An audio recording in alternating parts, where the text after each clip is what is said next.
welcome to my YouTube. Hey.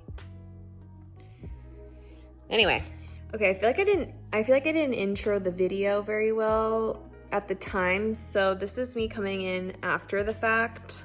Welcome to my YouTube. So weird to say.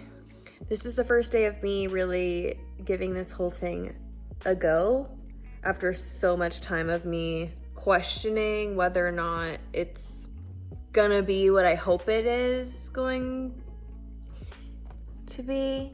That didn't make any sense. I'm finally getting out of my head and doing what I've been thinking about doing. So yeah, I hope this video is a good introduction to me and why I'm here, what I hope for, and thanks for watching. The lighting's a little weird. Okay, I just got out of the shower. It's kind of hot, so I'm gonna change into my other robe. All right, well, I thought I would kind of explain myself. Why am I doing this? Why now? What's my goal?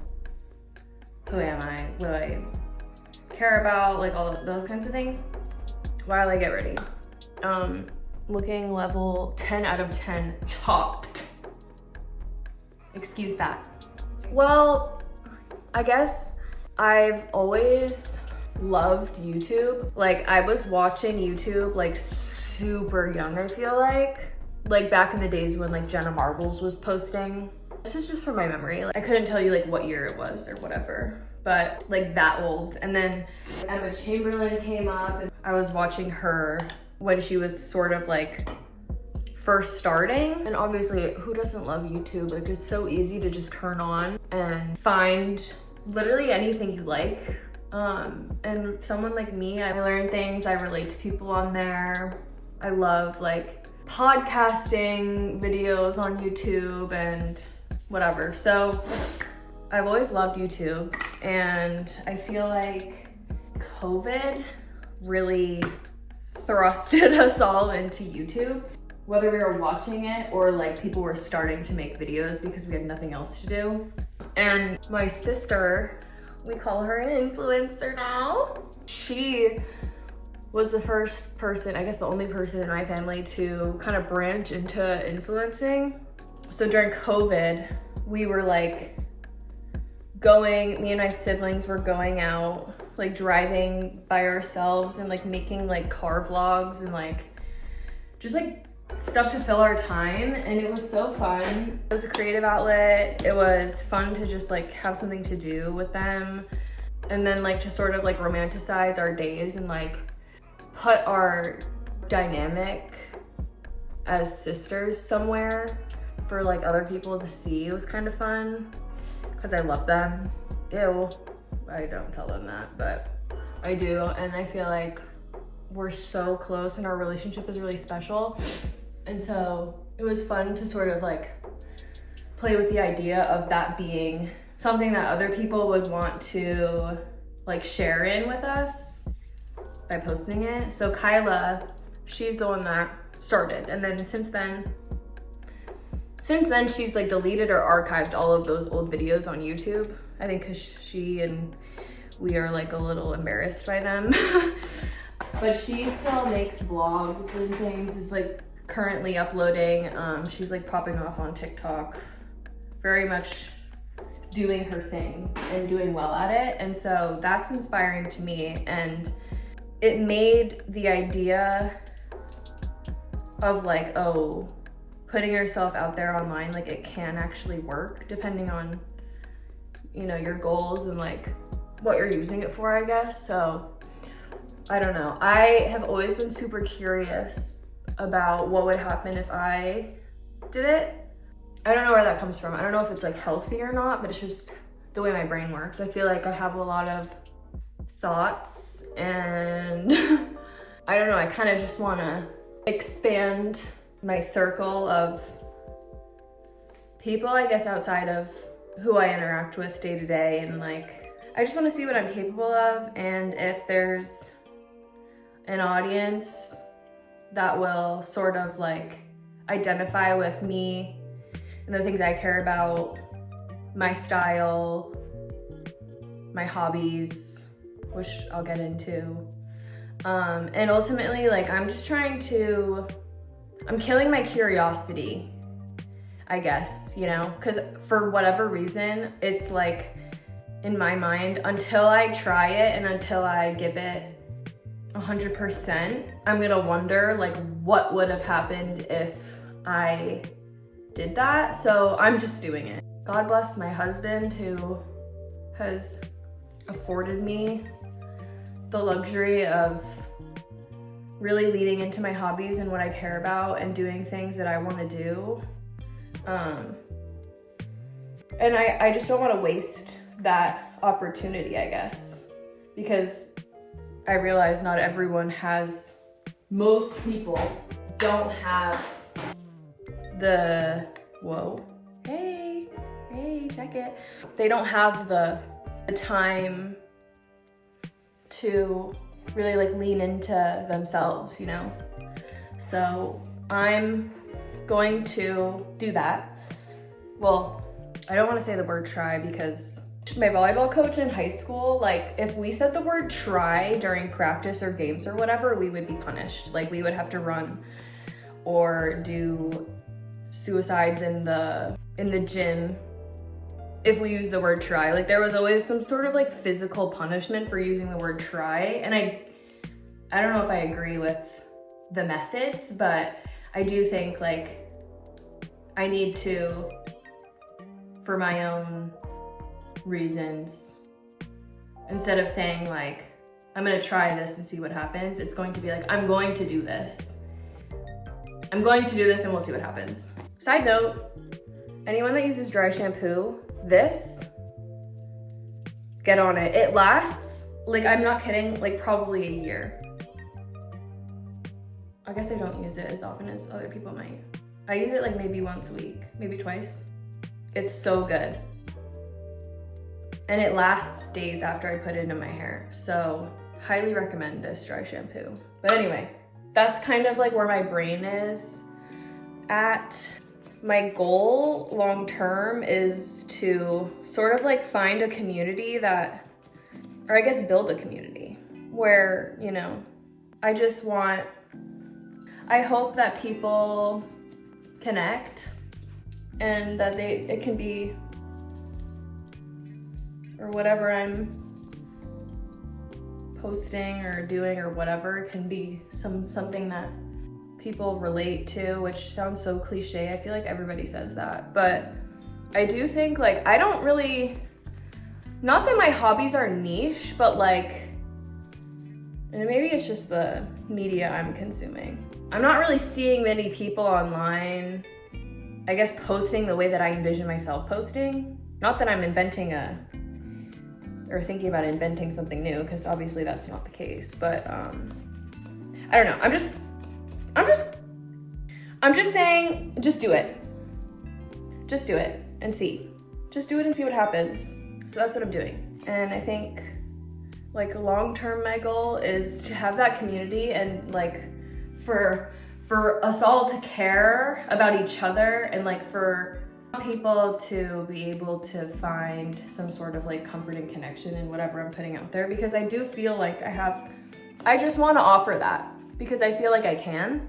I have a lot to give and a lot to say. I feel like I've experienced a lot that has like informed my way of thinking. People tell me I am like mature for my age. Don't know if that should be taken as a compliment or not, but let's just see. Let's just see if I can be myself on here and do what I do and see if anyone cares and if I can help in some way, because that's what YouTubers do for me. Is like I'm having some sort of day and I just want to connect to something or get my mind off of something or be inspired by something.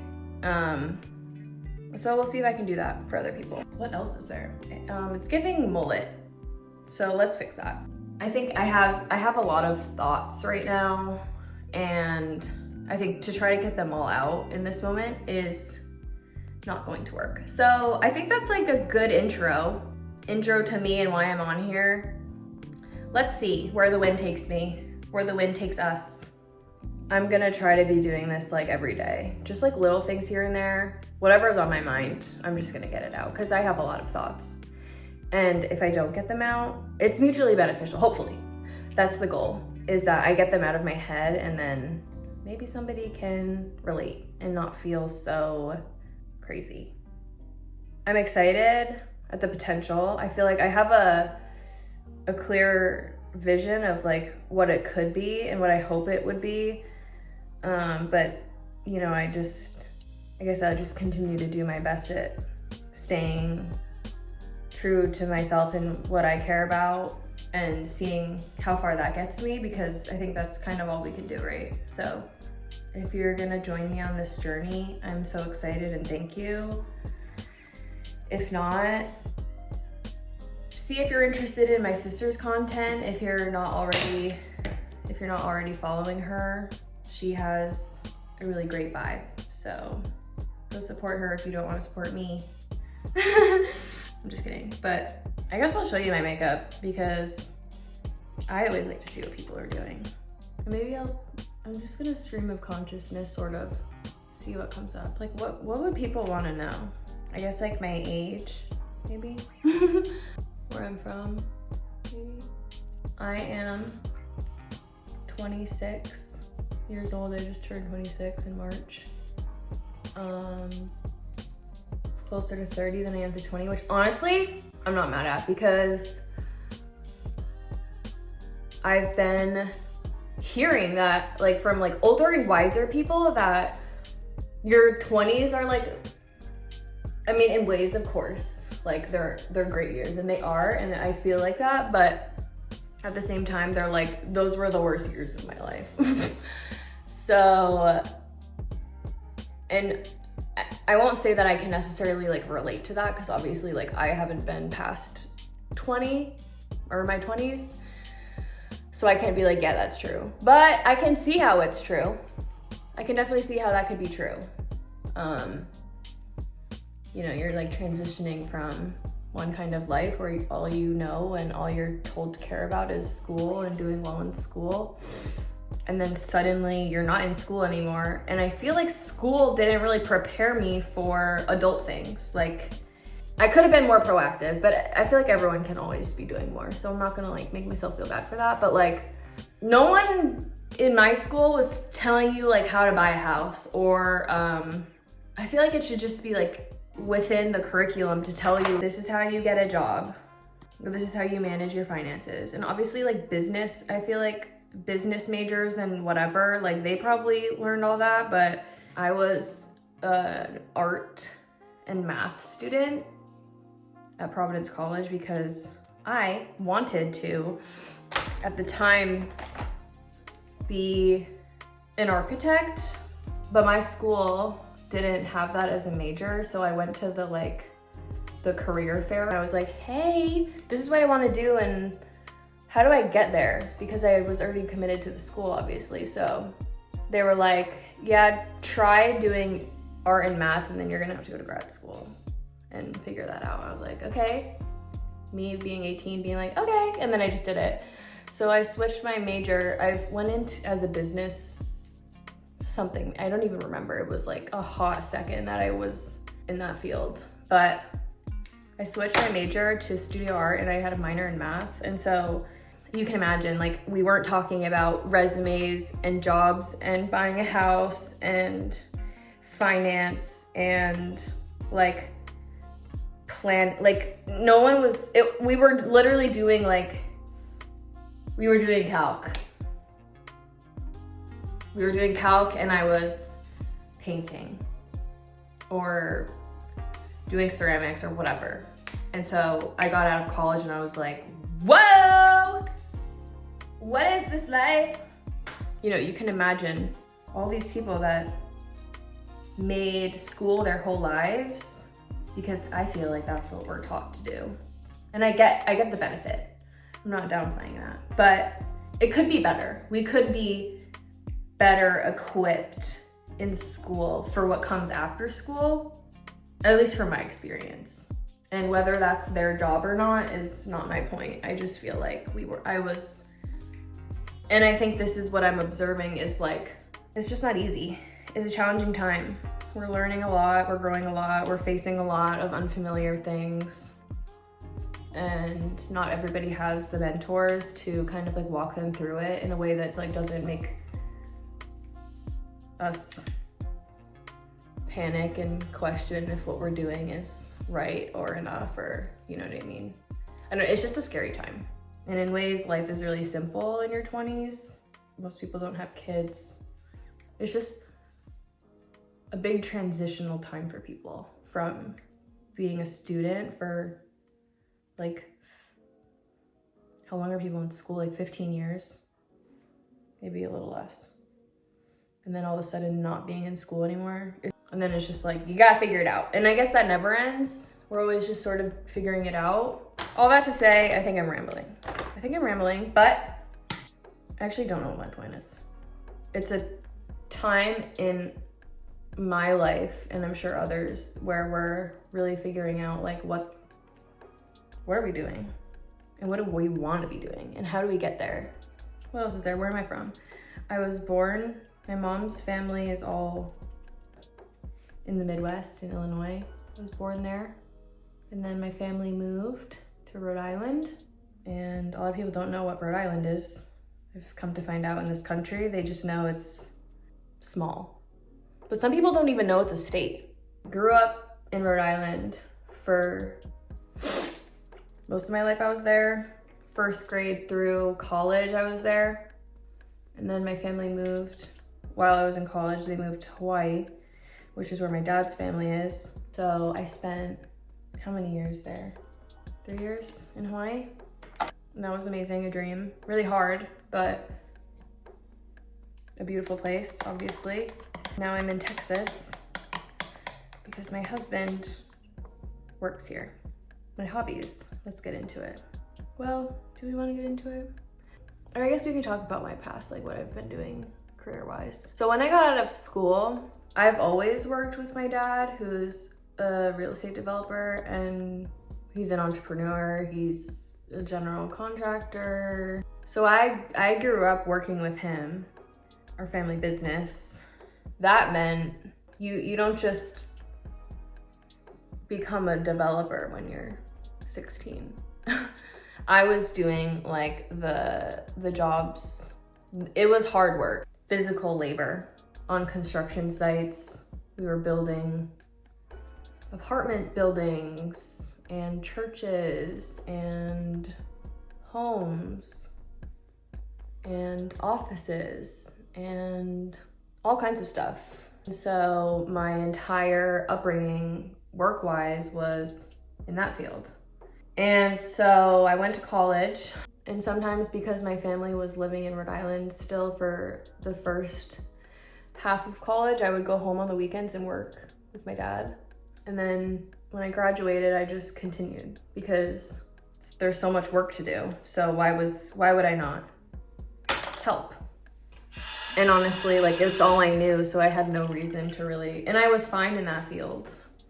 People are shocked when I tell them that, that I was working in construction my whole life. But slowly that sort of transitioned into, because I'm an artist, I learned that I started to value like different things working in that field. Like, you know, before it was all about just literally building and like project management.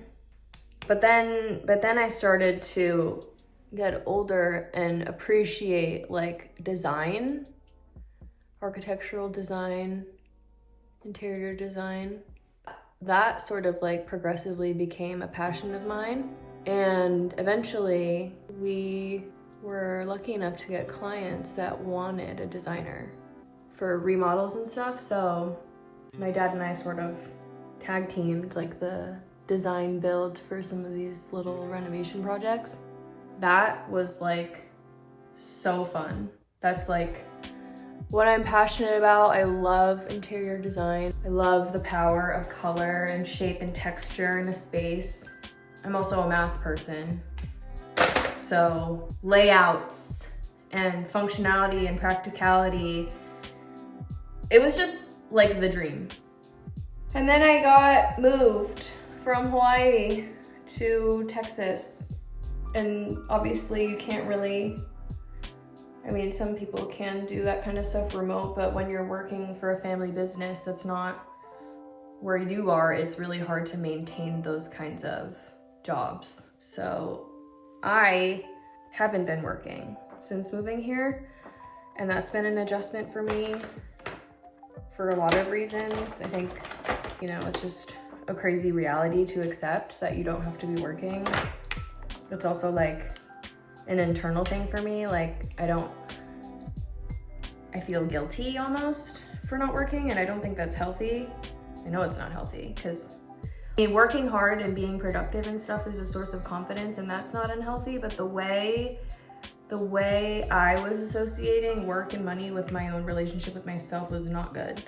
So this time that I've gotten to not work and just like focus on building our home here, not physically building, but just like, you know, building relationships, making our home what it is, making my family what it is, or doing my part in those things, leaning into my hobbies. It's just been, I think, a good lesson for me to learn like what it is I really care about, you know, becoming a good, healthy version of myself. So I've been really kind of invested in my art, which has been super fulfilling for me. Such a release and such a good way to channel whatever's happening in my mind subconsciously or in my body, you know? So that's kind of what I've been up to. And then now I've just had this like itch of YouTube, like that hasn't gone away, or this like voice that's like, try it, like see what happens. And so that brings us to today. Here we are.